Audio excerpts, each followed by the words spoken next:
গিয়েছিলেন গৃহকর্মীর কাজে, কিন্তু ফিরতে হলো এক সন্তান কোলে নিয়ে। অথচ তার এখনো বিয়ে হয়নি।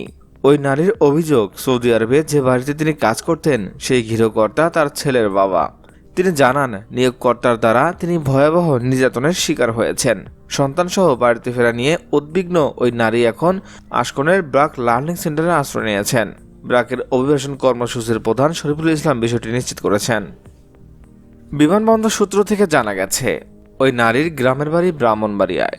নভেম্বরে তিনি সৌদি আরবে যান। সেখানে যাওয়ার পর থেকেই প্রতিনিয়ত তিনি নির্যাতনের শিকার হতেন। এক পর্যায়ে তিনি অন্তঃসত্ত্বা হলে তাকে কারাগারে পাঠানো হয়। সেখানে জন্ম হয় ওই শিশুটির।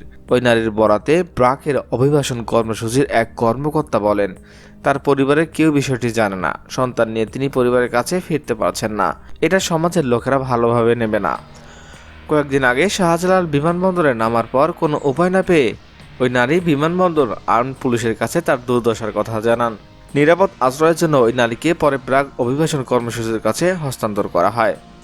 সৌদি আরবের কোন বাড়িতে ওই নারী কাজ করতে গিয়েছিলেন, তার নিয়োগকর্তাকে, এগুলো তদন্ত হওয়া উচিত। প্রয়োজনে ডিএনএ টেস্ট করে সন্তানের পিতৃপরিচয় বের করা উচিত।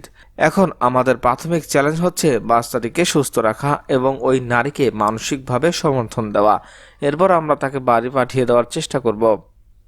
দর্শক, বিষয়টিকে ঘিরে আপনারা কি মতামত দেবেন? অবশ্যই কমেন্ট করে জানিয়ে দিন আপনাদের মূল্যবান মতামত। আরও জানাবেন, নারী হয়ে সৌদিতে কাজ করতে যাওয়া কি ঠিক হবে? জানতে চাই আপনাদের মূল্যবান মতামত।